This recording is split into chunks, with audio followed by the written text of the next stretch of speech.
Hello, and welcome to this week's Movie Math, where clearly audiences felt that Hollywood did a crap job when it came to programming the holiday weekend. Although, this shouldn't be too surprising, because over the last few years, it's been rare for a new movie to be a breakout hit over the Martin Luther King Jr. holiday frame, with only the ride-along movies and Mama. And it's funny, by the way, to think about what happened eventually to Andy Muschietti, right? That's the film that started it all. And you wouldn't think it would have started anything, considering it didn't make many waves. But hey, it just shows that Hollywood is a long game.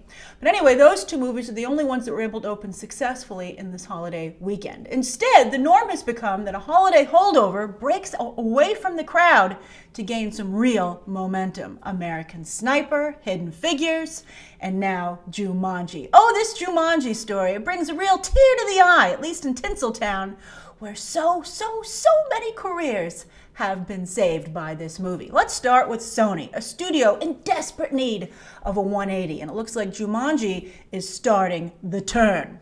So Jumanji is this close to becoming Sony's most successful film of all time domestically after the Spider-Man movies. And when you see how Sony's top-grossing films are so dominated by the Spider-Man franchise, it makes a little more sense business-wise that they're literally doubling down on the franchise in 2018 with Venom and Into the Spider-Verse. And both films, by the way, look excellent. Is Sony's luck going to continue? But as we're going to discuss later in this episode, it has nothing to do with luck. They're actually making an effort. What a bold move in Hollywood these days, right? But by the way, also, you might be looking at these numbers and thinking, those are low, poor Sony. But with the exception of Disney, naturally, it's not unusual for most studios' all-time domestic box office numbers to top out in the 300s. But what does make Sony rare, again, is the lack of diversity in the roster. It's all Spidey. Perhaps that's why the studio is willing to try and revive the Elizabeth Salander character again this year, with Claire Foy taking over the lead role, as well as Sicario, The Equalizer. I think The Equalizer is coming back. It has a release date, but we haven't heard much about it. And Goosebumps, they're trying to build that into a franchise, as well as give Peter Rabbit a chance, and Will Ferrell and John C. Reilly's Holmes and Watson comedy. Do you think that any of those have franchise potential? And before you answer, don't be too quick about it, because let's remember that nobody felt that this Jumanji sequel had a chance. How dare they remake the Robin Williams classic? People were actually upset about it. And look where we are now. Jumanji has passed Justice League at the worldwide box office for only a fraction of the cost. Ouch. And the hurt doesn't stop there, because after taking away valuable business from The Last Jedi stateside, it wasn't pretty in the Middle Kingdom this weekend, as Jumanji trampled Episode 8 in China. See, The Last Jedi fell 91% in its second weekend, earning just $2.4 million. Another ouch. I told you, Star Wars and the DCEU, a little too close for comfort. Star Wars really needs to acknowledge this, at least internally. I hope that at least internally they're aware of it. And then Jumanji debuted at number one, something that Star Wars The Last Jedi could not do, by the way. It couldn't debut at number one, and Jumanji pulled in $40 million there. That's its opening weekend. It's amazing. Now, this is also not only Dwayne Johnson's biggest non-Fast and Furious movie, a hit he desperately needed after Baywatch got sunburned, but it's also a career high, their biggest movies for Kevin Hart and Jack Black. And while Karen Gillan is the relative newbie here, hopefully her reps are using this decisive win to not only land her some more movie work, she really has a very slim resume, but maybe level her up within the MCU, right? Forget Black Widow. Where's our Nebula movie? After Guardians of the Galaxy Volume 2 and now Jumanji, I'd see a Nebula movie, although that doesn't seem to make a lot of business sense. So you know what I would greenlight or explore? A Nebula and Gamora, Thelma and Louise type movie. Doesn't that sound good? I like that a lot. I don't even know if the Black Widow movie could potentially compete with that. That seems really like a lot of fun. And they can keep their comedy aspects without totally reworking a character in a way that's going to annoy everyone. Okay, so Jumanji's success, here's something else that might happen. I think it could reopen the debate for a Mrs. Doubtfire remake, which was also previously considered taboo, although that didn't keep Kevin Hart from calling dibs on his Jumanji press tour. And I actually think Kevin Hart could do a pretty good job in the role. He was very funny in Jumanji. Remember, Fox was eager to do a sequel prior to Robin Williams' tragic suicide. Really tragic situation. And now, if the Disney-Fox deal is approved, it'll be Disney's decision, and Disney is always game to make more money. And they often do. It's a game that works in their favor. And also, for some reason, people are well, I think that's changing, interestingly, with Star Wars, but people are usually not eager to criticize Disney. They're just so full of wind. It's like an inevitable conclusion. So they could potentially remake Mrs. Doubtfire and have it work out. They're already kind of remaking Hook with their upcoming adult Christopher Robin movie, which they're hiding, though. My suspicion there is they can't crack digital Winnie the Pooh. He's maybe not cute enough. Maybe that's what's holding it up, because they've already filmed it. So I don't know why, and it's supposed to come out this year, so I don't know why we haven't seen anything for it, even a teaser. So I wouldn't be surprised if that movie gets pushed back. Disney and Ewan McGregor. What a complicated relationship. Make the Obi-Wan movie. All right, so I'd also like to take a moment here to go back to that thing I was talking about with quality, to highlight what might be lost on Hollywood in the celebratory moment, right? Because they're distracted with a win, right? A much needed win for so many. But also they don't seem to particularly care about this. But hey, you know what? Jumanji's success is because the movie is actually good. It's a clever update that's respectful of the original, but still does its own thing. It features a true ensemble cast working together. It doesn't really rely on cheap, raunchy humor, but is instead genuinely funny. And from top to bottom, it's thoughtfully constructed, from the world building to the VFX to even the score. It's also, get this, the most successful video game movie of all time. Not an adaptation, but something that's about a video game. And one has to wonder if that has to do with it being, again, cleverly self-aware that it is a video game movie. I mean, it made that choice, which was a risky one considering how video game movies have performed at the box office, and it really stuck the landing, right? It won that level. So see, Hollywood, if you actually make an effort and put your best foot forward, oh my God, audiences will reward you. A valuable lesson in today's rush job Hollywood environment. All right, so that was the weekend's big success story. Now for everything else. 3 new movies hit theaters this weekend, and it wasn't pretty. Now, surely Lionsgate, new to the Liam Neeson business, was hoping for an opening in league with his Taken movies or Nonstop, also directed by Joan Collette-Serra. But instead, The Commuter performed on the lower end of the Liam Neeson spectrum, which means that if The Commuter is going to make any real money, it'll have to rely on people streaming the movie, maybe while actually commuting. Hey, that's a heck of an ad campaign for later on down the line, right? Then while Warner Brothers admirably worked very hard to promote Paddington 2, which they saved at the last minute from the disintegrating the Weinstein Company for $30 million. I mean, they do have some skin in the game here, and they don't have the foreign distribution, so they have to rely entirely on getting their money back domestically.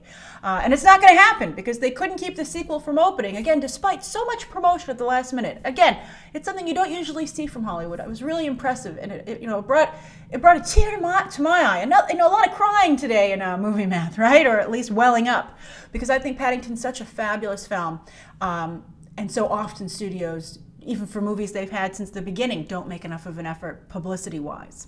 But even with all the publicity they did, they couldn't keep the movie from opening with just about half of the original's initial haul the same holiday weekend in 2015. Wow.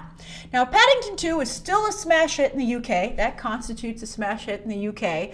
And it's nominated for 2 BAFTAs. Isn't that amazing? It's this cute family film, and it's nominated for Best British Film and Best Supporting Actor. And nobody can take that away from Paddington 2. Nobody! But with such a low debut stateside, it's now almost impossible for this bear to match his first global outing. Now, it's also, not unusual for live-action CGI hybrids to flounder with their sequels. Alvin and the Chipmunks is the rare exception, but even that franchise ended up living on borrowed time. But it's just so incredibly frustrating. I'm really frustrated about this Paddington 2 situation. But this movie has 100% on Rotten Tomatoes, the only family film ever to do so with 100% in the number of reviews it has after Toy Story 2, right? And even that couldn't get audiences into the theater, which might point to a very sad reality that Paddington simply isn't a well-known enough brand here in the United States. And that makes me wonder if a similar fate awaits February's Peter Rabbit, again from Sony.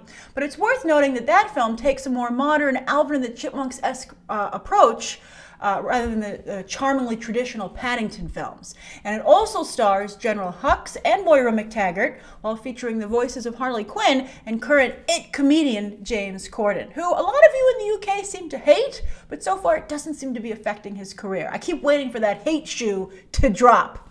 But I think the film looks fabulous, and so I'm curious to see how it performs at the box office. Perhaps the situation is that sadly, while Paddington movies have nailed the creative, again, that 100%, they need to work a bit harder on their business plan. I saw a couple of trades call out the fact that they didn't have any social media savvy actors associated with Paddington 2, and that also might be another sad reality, that you need to have somebody who's very active online to help promote the movie and raise its profile. I mean, they certainly went around and did a lot of publicity, although I didn't see a lot from Hugh Grant stateside, and perhaps that could have really helped the film. Also, here's a fun fact, though. Both Paddington 2 and Peter Rabbit feature Gleasons, father and son, who have now both fought adorable CGI literary icons. All right, so now let's talk about Proud Mary. I was very disturbed to see a narrative take shape. This is, there's an SJW element, of course, to social media these days, sometimes for good, but sometimes also for bad, because they jumped to the conclusion that Sony's Screen Gems didn't do enough to promote the Taraji P. Henson flick. How dare they? It's, against women, against, women of color, no less. It's just, Hollywood being Hollywood. It's so disgusting. But you know what the cold, hard truth is? They likely were hiding the film to keep it from being assassinated right out of the gate. There were no advanced press screenings, and you can see that, sure enough, the Rotten Tomatoes score was bad. Henson, so I really don't think there was anything malicious about it. I think they were like, this is a real stinker, and we're not going to put more money after it because it's just going to go down the drain anyway. And also, we're going to try and give it the best chance possible out of the gate, at least, by not hobbling it or kneecapping it with a bad Rotten Tomatoes score. I think that's honestly what happened, and I think it's I don't think it does the global conversation any favors to jump to an accusation like the people jumped to on Friday. So anyway, Henson herself is an executive producer here, which means she truly shot herself in the foot career-wise by putting such a clunker on her resume. But luckily, she's prolific and already has Tyler Perry's Acrimony coming down the pipeline, as well as a voice work in Wreck-It Ralph 2. Not to mention, get this, I was like, what are you up to, Taraji P. Henson? And this sounds fabulous if it ever gets made. But it's a potential remake of What Women Want, where she plays a sports agent who can suddenly hear men's thoughts, which allows her to better compete in her field. I think that sounds amazing. Great pitch, Henson. And speaking of pitching, she continues to try and pitch herself for a Marvel film or any big blockbuster gig, but that's not going to happen if she continues to bring in niche box office numbers like this. I love the hard sell, Henson. Work for it. But she should also work harder to protect what she's selling herself. Although, to be honest, again, a lot of hard truths here for Taraji. She's going to cry, right? I think that she really needs to better understand what she's selling, and that she might already be in the right market for her brand and her capabilities. Because I wasn't that impressed with her work in Hidden Figures. I thought that she actually brought the picture down a little bit with her overacting. Self-awareness is crucial to building any career in any field. Although you try telling Cookie that, which might be why she doesn't know it. Or refuses to acknowledge it, and people let it continue. So anyway, as for the overall box office, The Post went wide and came in under expectations, which makes one wonder, I think, if Meryl Streep really did hurt her brand with all that politicking. She's working very hard to not do that anymore. She, in a recent awards event, she was like, I love men, because she's worried about how the Me Too movement is coming about. So that was an odd thing for Meryl Streep to do. She's usually, really hunkers down on this stuff. So also The Greatest Showman, by the way, continues its strongman act with another amazing hold, and will now have the much needed distinction of being able to say that it was able to cross the century mark domestically. Not every movie can do that, and at least The Greatest Showman has. And also it's doing very well with the soundtrack again. And now, of course, a Star Wars update. The Last Jedi, and this continues to be such a complex mixed signal situation, so that could end up contributing to what happens later on down the line. But anyway, The Last Jedi continues to drop heavily week to week, and as one of you pointed out, I thought this was very interesting, it lost over 1,000 theaters this week as Disney's deal, its strong-arm deal with movie theaters, ended, and theaters jumped at the opportunity to dump Episode 8 for other fare. Remember, they had to hold it for 4 weeks on X number of screens, and their biggest screens, no less.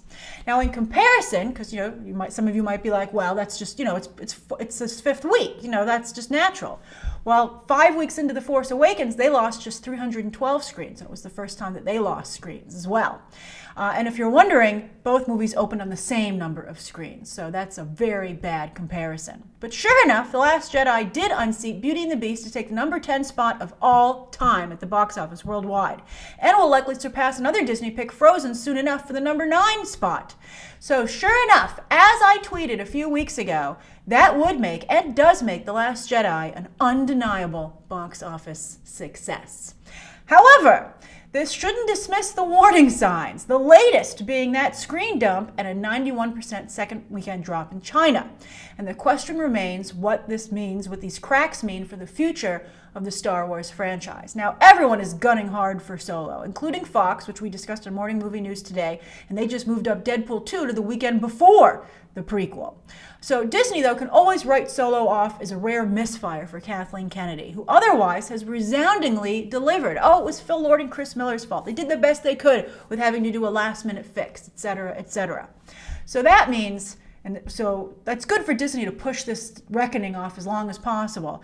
But that means that while Solo could definitely be an embarrassment, the real test will have to be Episode 9 in 2019 to see if the core films, the episodes, which so far have been the strongest, have been damaged by not only Rian Johnson, but of course Kathleen Kennedy and her backing of Rian Johnson, and also some of the decisions maybe made in The Force Awakens, which of course everybody liked at first, but those have become increasingly under attack as well. So as for this coming weekend, Jumanji could very well be number 1 again, as not too much competition is expected from 12 Strong and Den of Thieves. So that's this week's Movie Math. As always, thanks for going over the box office with me. I look forward to hearing your thoughts down below. And as always, you can check out some more videos right now.